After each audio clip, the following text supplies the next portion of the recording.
एक बार की बात है, किसी राजा ने यह फैसला लिया कि वह प्रतिदिन 100 अंधे लोगों को खीर खिलाया करेगा। एक दिन खीर वाले दूध में सांप ने मुंह डाला और दूध में विष डाल दी। जहरीली खीर को खाकर 100 के 100 अंधे व्यक्ति मर गए। राजा बहुत परेशान हुआ कि मुझे 100 आदमियों की हत्या का पाप लगेगा। राजा परेशानी की हालत में अपने राज्य को छोड़कर जंगलों में भक्ति करने के लिए चल पड़ा, ताकि इस पाप की माफी मिल सके। रास्ते में एक गांव आया। राजा ने चौपाल में बैठे लोगों से पूछा कि क्या इस गांव में कोई भक्ति भाव वाला परिवार है, ताकि उसके घर रात काटी जा सके। चौपाल में बैठे लोगों ने बताया कि इस गांव में 2 बहन भाई रहते हैं जो खूब पूजा करते हैं। राजा उनके घर रात में ठहर गया।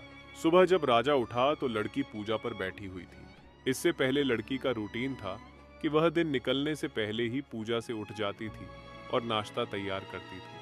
लेकिन उस दिन वह लड़की बहुत देर तक पूजा पर बैठी रही। जब लड़की उठी तो उसके भाई ने कहा कि बहन, तू इतनी देर से उठी है, अपने घर मुसाफिर आया हुआ है और उसे नाश्ता करके दूर जाना है। लड़की ने जवाब दिया कि भैया, ऊपर एक मामला उलझा हुआ था।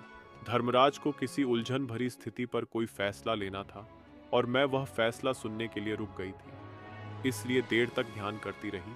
तो उसके भाई ने पूछा, ऐसी क्या बात थी? तो लड़की ने बताया कि फलां राज्य का राजा अंधे व्यक्तियों को खीर खिलाया करता था, लेकिन सांप के दूध में विष डालने से 100 अंधे व्यक्ति मर गए। अब धर्मराज को समझ नहीं आ रहा कि अंधे व्यक्तियों की मौत का पाप राजा को लगे, सांप को लगे या दूध बिना ढके छोड़ने वाले रसोइये को लगे। राजा भी सुन रहा था। राजा को अपने से संबंधित बात सुनकर दिलचस्पी हो गई और उसने लड़की से पूछा कि फिर क्या फैसला हुआ।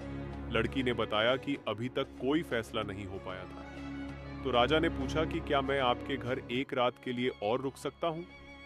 दोनों बहन भाइयों ने खुशी से उसको हाँ कर दी।